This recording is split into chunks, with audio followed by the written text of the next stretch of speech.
Oke, Assalamualaikum warahmatullahi wabarakatuh. Salam sejahtera bagi kita semua.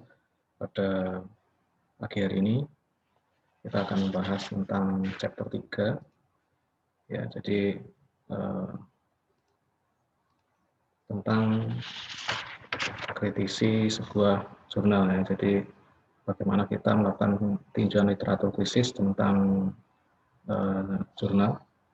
Nah, jadi kalau di buku e-book yang sudah saya bagikan, kita pada chapter 4, yaitu di halaman 51. Nanti untuk lebih dalamnya, silakan Anda untuk membaca bukunya Uma sekarang. Oke, ya, kita mulai. Ya, jadi di sini masih ada 3 slide-nya, critical review the literature.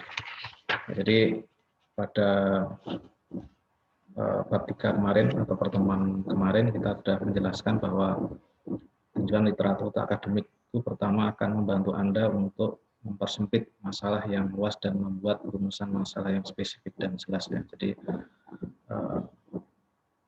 di sini pada bab ini ya, kita akan berusaha melakukan sebuah critical review ya. Jadi critical review tentang sebuah jurnal ya. Jadi agar apa? Agar kita bisa lebih memahami pentingnya dan tujuan literatur kritis terhadap objek penelitian, lalu kita mengetahui apa yang perlu Anda sertakan untuk menulis ulasan kritis Anda itu, lalu menelaah berbagai sumber literatur primer, sekunder, dan tersier, dan data-data yang ada, lalu menghasilkan ide-ide yang membantu Anda dalam pemilihan topik penelitian. Jadi sebelum Anda membuat sebuah penelitian, maka Anda perlu untuk melakukan tinjauan terhadap literatur yang sudah ada. Jadi di sini untuk meninjau literatur Anda harus bisa mengkritisi kira-kira apa kelemahan perbedaan dari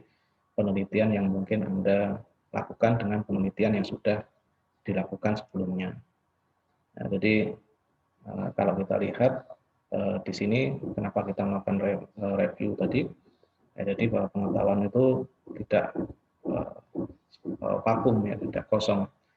Tapi harus ada. Jadi pekerjaan atau penelitian Anda itu harus memiliki nilai, bahwa ketika Anda itu melakukan sebuah penelitian dan memiliki nilai, maka Anda itu akan memperoleh, atau pekerjaan Anda itu akan memperoleh nilai ketika penelitian Anda itu memiliki kesamaan atau perbedaan, atau temuan Anda itu berguna untuk orang lain.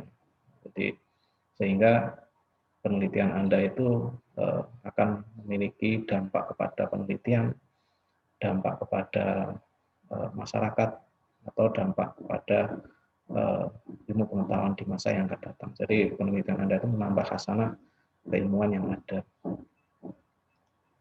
Nah, kenapa di sini kita membuat sebuah critical review? Ya, jadi kalau kita membahas tentang riset, jadi membuat sebuah riset itu, bahwa riset itu atau informasi itu sifatnya kecil-kecil ya. Jadi Anda di sini seperti membuat sebuah puzzle, atau harus menggabungkan sebuah puzzle itu sehingga membuat sebuah bentuk yang bisa dibaca oleh orang lain ya. Jadi riset information is like small jigsaw puzzle piece in the box.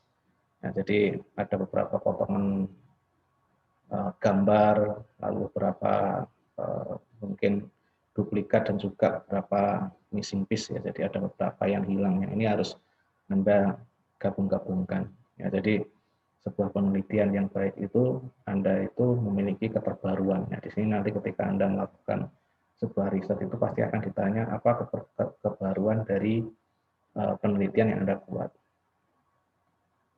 Nah, lalu yang berikutnya, bahwa di sini ketika seseorang itu melakukan sebuah penelitian, nah mungkin dia akan melakukan penelitian yang berbeda ya, jadi dengan metode yang berbeda dan juga memiliki kualitas yang berbeda.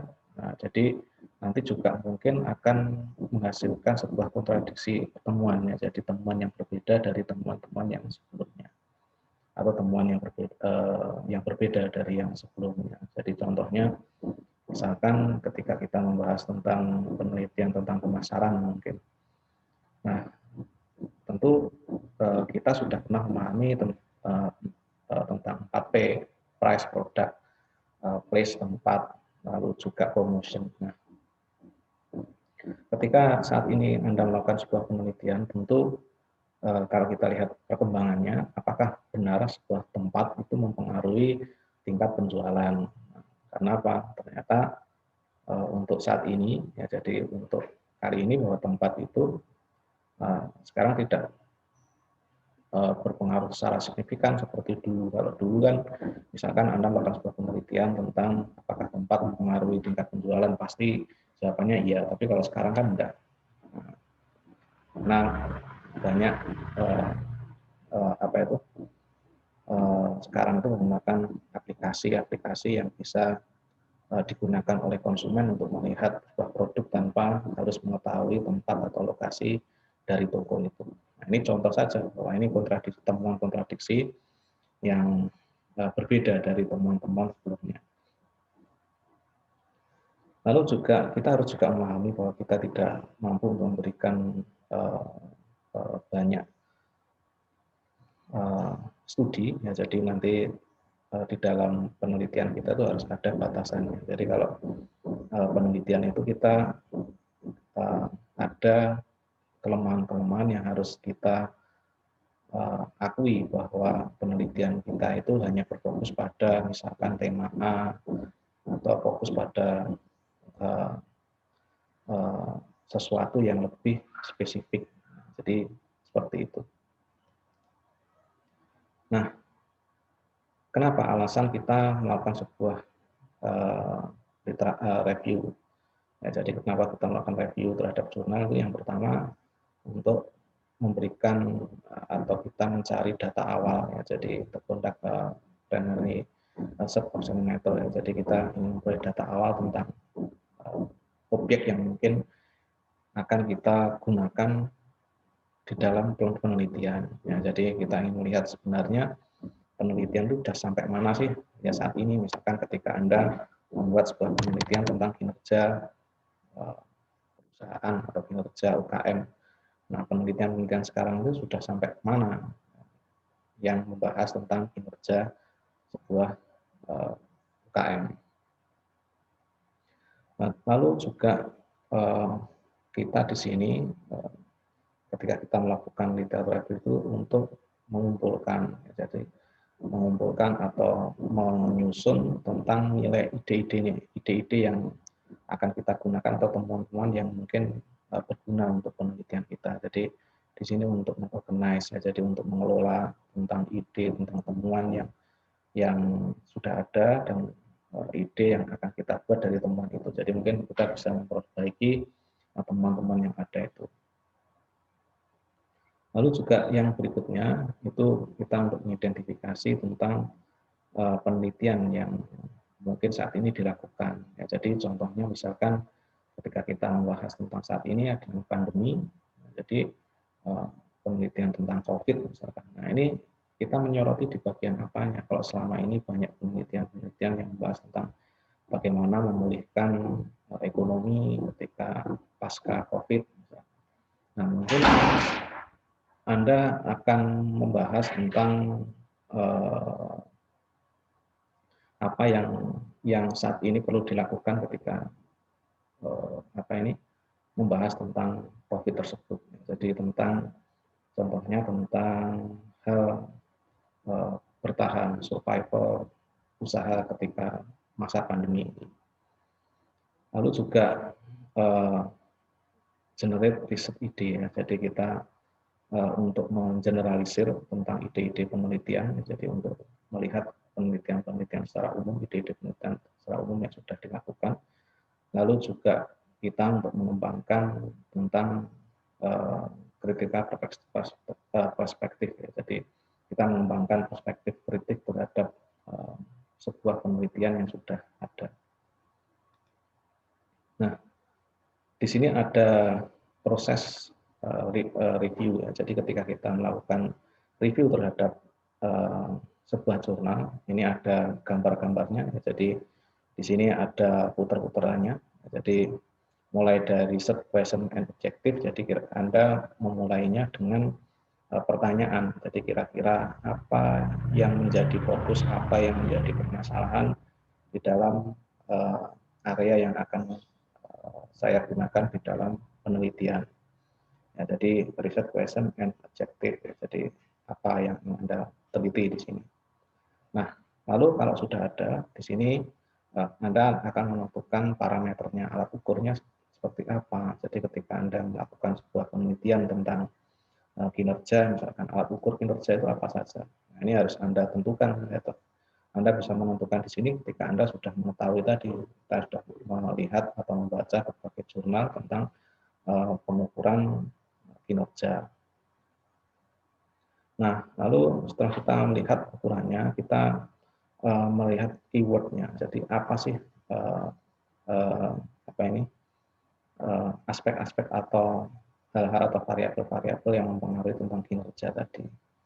Nah, lalu kita melakukan sebuah penelitian, ya, jadi kita set dan juga literatur, kita lihat literatur, lalu kita melakukan evaluasi dan kita lihat di sini, ya, jadi kita lihat di sini tentang hasilnya.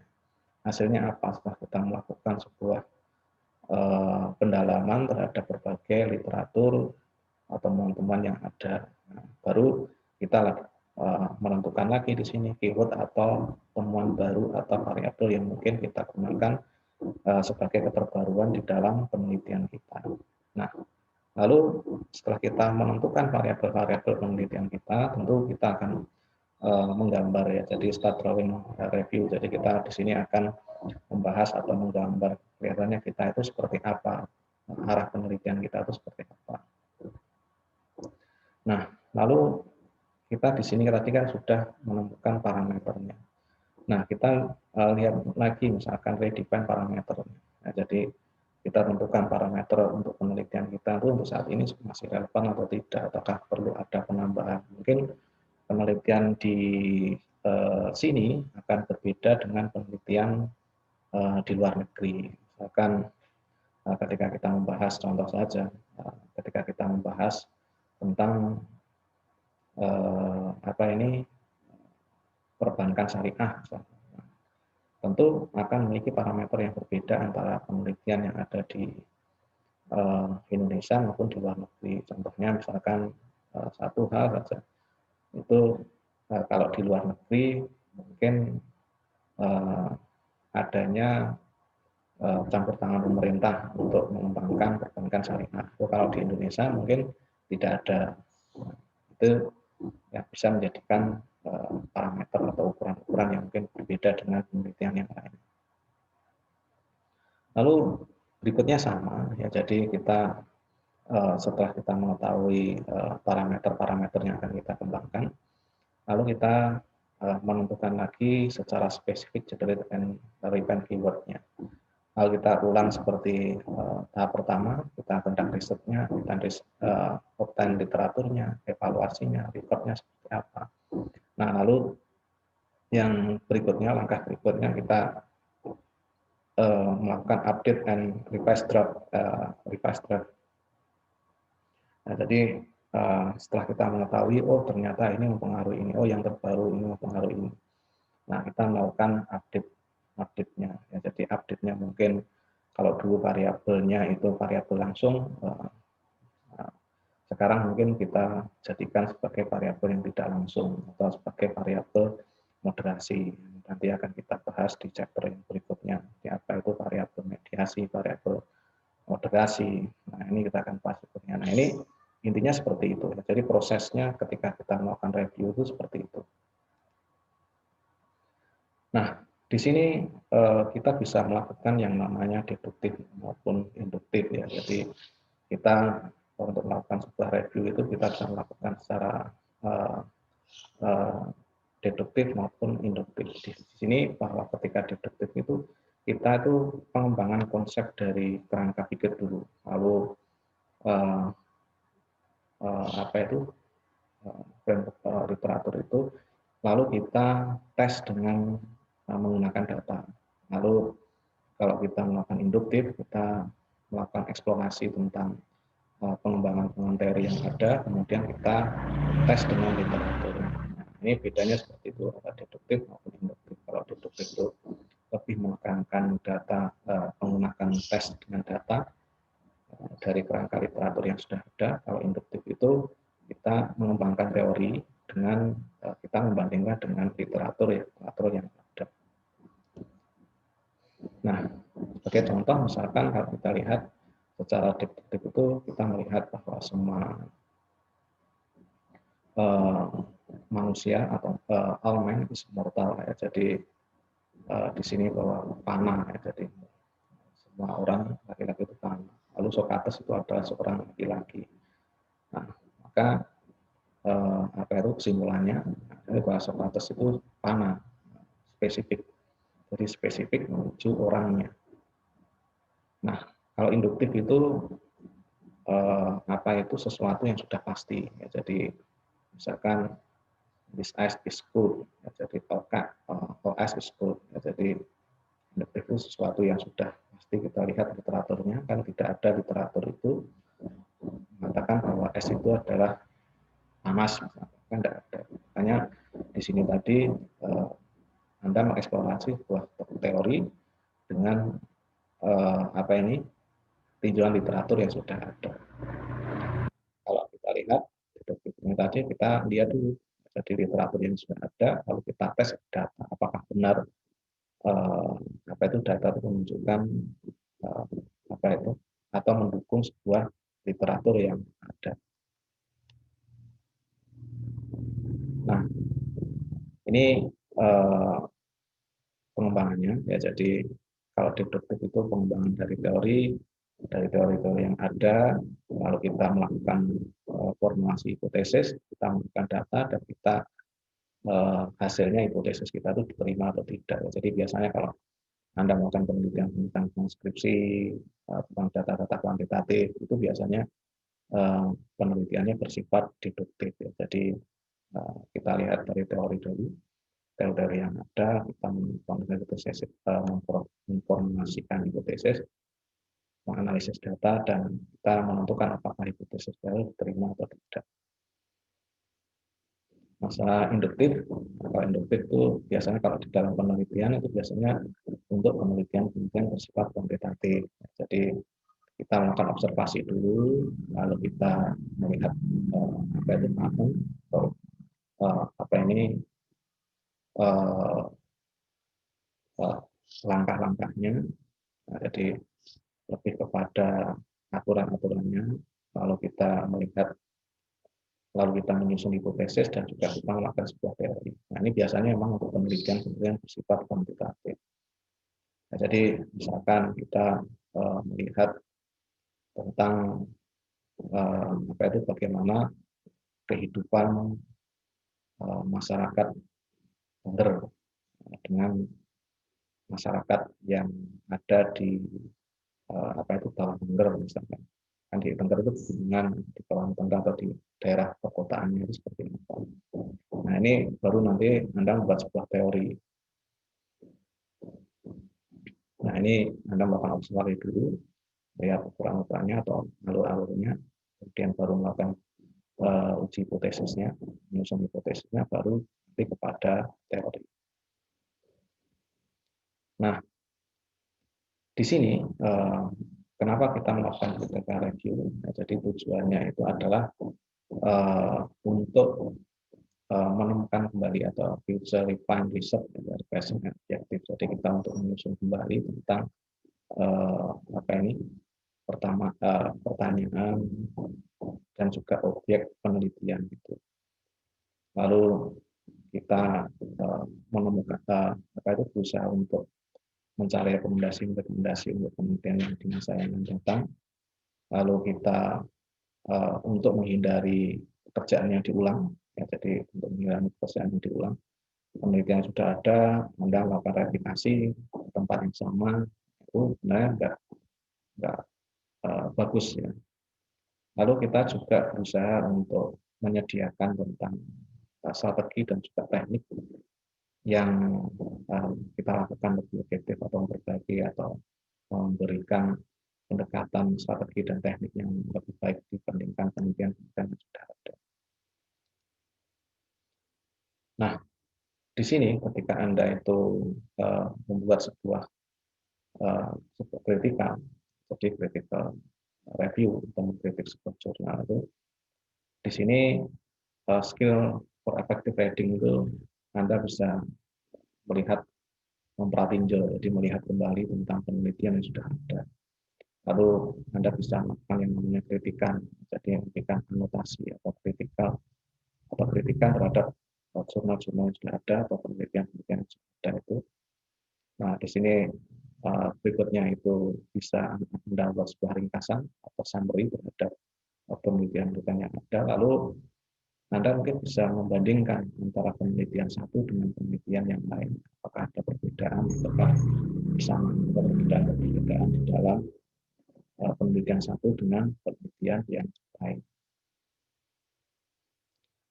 Nah, lalu juga di sini ketika melakukan critical review, maka Anda itu akan memiliki kemampuan atau harus memiliki kemampuan tentang mengevaluasi apa yang Anda baca. Jadi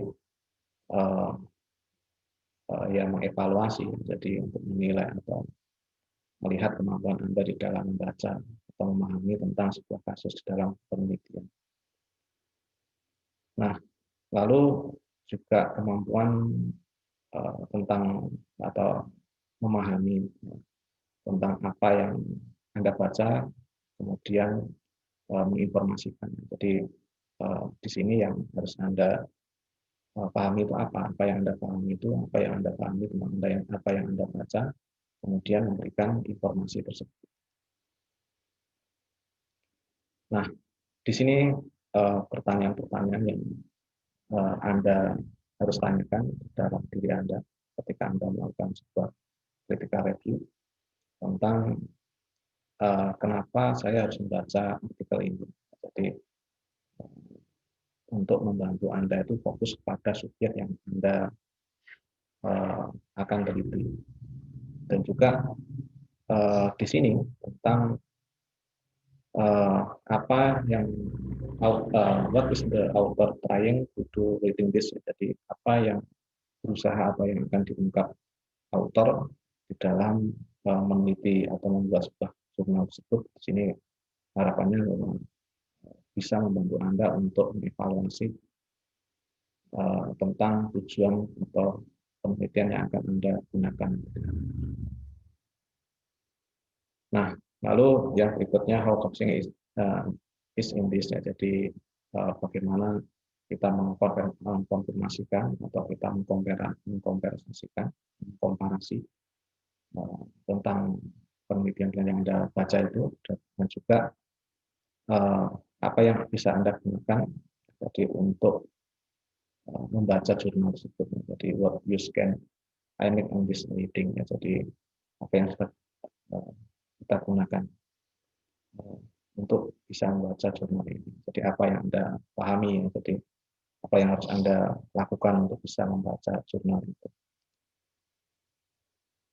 Nah, untuk memahami itu semua, maka Anda harus paham tentang teori-teori akademik utama. Ya, jadi Anda membutuhkan teori-teori. Jadi misalkan Anda mengkritisi tentang jurnal SDM, Anda harus paham tentang teori-teori SDM itu. Nah, lalu yang berikutnya menunjukkan pengetahuan saat ini tentang area tersebut. Jadi Anda bisa memberikan atau bisa men-show-up-kan pengetahuan Anda tentang area tersebut. Jadi apa yang Anda ketahui tentang area penelitian tersebut. Lalu menggunakan referensi yang jelas bagi pembaca untuk menemukan publikasi asli yang dikutip. Jadi ketika Anda melakukan critical review, Anda juga harus menyertakan referensi-referensi yang Anda kutip sehingga pembaca itu bisa mengetahui publikasi yang asli tentang jurnal yang Anda kutip tadi. Nah, kalah pentingnya Anda mengakui penelitian orang lain, jadi agar Anda terhindar dari yang namanya plagiasi. Nah, di sini konten dari kritika review itu apa? Jadi ketika Anda melakukan sebuah penelitian, tentu Anda akan membaca banyak jurnal. Nah, ketika jurnal itu Anda harus cantumkan di situ. Jadi untuk menyertakan teori akademis utama dan area yang Anda pilih tadi. Nah, jadi teori utamanya apa? Lalu untuk menunjukkan bahwa pengetahuan Anda di area yang Anda teliti itu dipilih dan sudah diperbarui. Jadi makanya ketika kita melakukan sebuah penelitian, diharapkan literatur yang kita pakai itu 5 tahun itu ke bawah. Ya. Jadi misalkan kalau sekarang tahun 2020, maka yang maksimal 5 tahun lalu, dari 2015, itu yang harus Anda gunakan ketika menyusun tentang bibliografi. Lalu untuk menunjukkan hubungan dengan peneliti sebelumnya, lalu untuk menilai kekuatan kelemahan pekerjaan sebelumnya atau penelitian sebelumnya, dan memperhitungkan argumen yang Anda kemukakan. Jadi ini gunanya seperti itu. Lalu ketika Anda melakukan sebuah argumentasi, tentu untuk mendukung argumentasi Anda. Jadi ketika Anda nantinya membuat sebuah penelitian, Anda melakukan sebuah argumen, maka argumen Anda itu harus didukung oleh penelitian. Jadi tidak cerita, atau tidak menurut Anda, karena di dalam sebuah penelitian itu tidak boleh yang namanya subjektivitas, itu harus dihilangkan. Lalu untuk memungkinkan pembaca, jadi pembaca itu memahami tentang laporan proyek Anda dan menemukan karya ilmiah yang Anda kutip. Ya. Jadi memungkinkan seseorang itu bisa membaca tentang apa yang Anda teliti dan Anda itu mengutip dari mana. Nah, lalu yang berikutnya, ini struktur di dalam penelitian itu ada 3. Jadi ada single chapter, ada series chapter, ada report. Jadi di sini ada satu saja atau satu chapter saja, atau chapternya atau babnya itu berseries, atau hanya sebagai laporan saja. Nah, struktur dari kritika review itu yang perlu Anda ketahui, ya, jadi dari umum hingga spesifik. Jadi berikan gambaran singkat tentang ide-ide utama yang ada di dalam jurnal itu. Di sini harus ringkas, bandingkan dan kontradiksi penulis kuncinya. Ya, jadi di sini yang namanya gap research-nya. Lalu mempersempit untuk menyoroti yang paling relevan yang Anda kutip nanti. Lalu memberikan akun terperinci tentang temuan pekerjaan Anda dan juga menyoroti masalah di mana Anda akan memberikan wawasan baru. Lalu pimpin membaca ke bagian yang sesuai. Nah, ini yang harus Anda pahami nanti. Nah, untuk memberikan checklist, ya, jadi checklist for evaluating your literatur itu Anda lihat ini baca dulu ya. Jadi apakah ulasan Anda itu dimulai dari tingkat yang lebih umum. Jadi dilihat dulu. Jadi kalau kemarin itu Anda sudah saya tugaskan untuk mencari sebuah jurnal yang kemungkinan Anda gunakan di dalam skripsi Anda. Lalu apakah literatur yang dicakup berhubungan dengan jelas ya, pertanyaan dan tujuan penelitian dari lihat. Lalu apakah Anda membahas teori-teori utama para ahli yang diakui di daerah tersebut atau di area tersebut. Lalu apakah literatur yang Anda sertakan terbaru? Lalu apakah Anda telah objektif dalam diskusi dan penilaian pekerjaan orang lain juga Anda objektif, jadi tidak berdasarkan justifikasi Anda saja. Lalu apakah Anda itu menyertakan referensi yang kontra dengan pendapat Anda sendiri. Jadi harus ada yang kontra. Jadi ketika Anda membuat sebuah penelitian nanti tidak hanya yang sesuai dengan apa yang menjadi hipotesis Anda juga harus menyediakan referensi yang kontra juga. Lalu apakah fakta dan pendapat jelas dibedakan? Lalu apakah argumen Anda itu koheren atau kohesif? Jadi terhubung satu dengan yang lainnya. Lalu apakah Anda membuat penilaian beralasan tentang nilai pekerjaan orang lain untuk Anda sendiri? Lalu apakah Anda membenarkan ide-ide yang jelas, benarkan dengan jelas ide-ide Anda itu? Ini yang perlu Anda ketengahkan di dalam critical review. Nah, ini yang paling penting di dalam melakukan sebuah critical review terhadap sebuah jurnal. Nah, di sini kita buka bukunya. Jadi ketika Anda membuka buku, di sini nanti kita yang pertama kemarin, langkah kita yang pertama kan kita kemarin melakukan observasi, lalu kita mengumpulkan data-data awal, literatur yang sudah kita pelajari, lalu problem definition, jadi permasalahan apa yang kita ingin selesaikan. Nah, ini posisi kita di critical review itu tadi.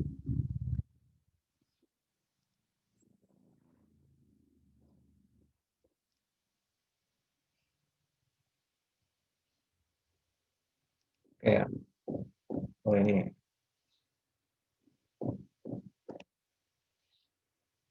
Nah, ini tadi mungkin hilang di gambar ya. Jadi kita di dalam penelitian ini kan kita melakukan observasi dulu. Ya, jadi langkah pertama. Langkah kedua kita mengumpulkan data-data awal. Nah, jadi mulai dari melakukan interview, literatur survei dan sebagainya. Lalu kita melakukan problem definition. Ya, jadi permasalahan-permasalahan yang mungkin akan kita selesaikan. Nah, ini kita di critical literatur review. Di tahap ini yang kita bahas hari ini.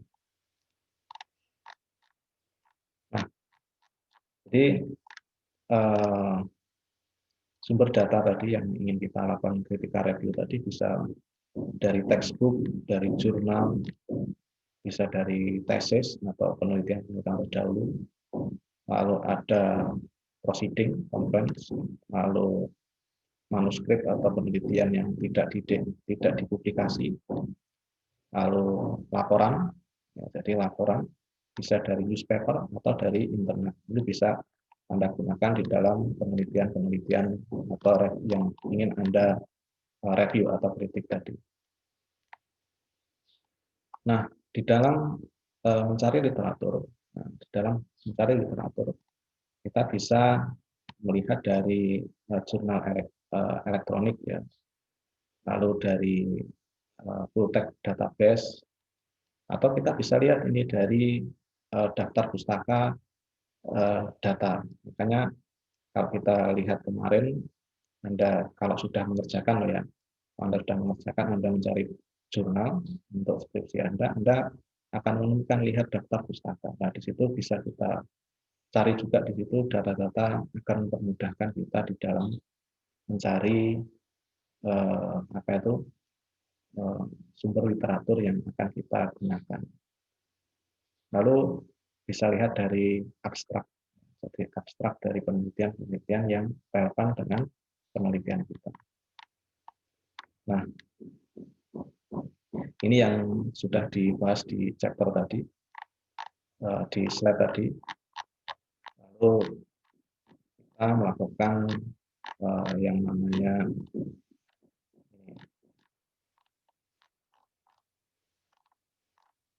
ya, jadi Anda bisa lihat, ya, jadi nanti bagaimana agar kita itu tidak terkena yang namanya apa itu plagiarisme. Jadi Anda bisa baca nanti di halaman 59 sampai 60. Oke ya, jadi ini agak singkat memang di ketika review ini. Nanti kalau Anda belum paham, ya jadi Anda belum paham, Anda bisa membaca bukunya Omas Karani tadi. Nah, jadi nanti bisa lebih dijelaskan di Zoom ya. Nanti mungkin minggu ini akan kita lakukan Zoom. Nah, tugasmu, saya mengingatkan tugasnya adalah bahwa Anda mencari satu jurnal untuk Anda pilih sebagai topik di dalam penelitian yang akan Anda gunakan di skripsi nanti. Sehingga Anda sudah memiliki pegangan, saya ingin meneliti tentang 1, 2, 3, apa. Nah, itu yang harus Anda lakukan minggu ini. Harusnya minggu kemarin, minggu ini saya ingatkan kembali, karena dari situ Anda harus bisa melakukan kritisi tentang apa yang bisa kamu petik, jadi apa yang akan Anda teliti di semester yang akan datang. Mungkin itu dari saya. Terima kasih. Assalamualaikum warahmatullahi wabarakatuh.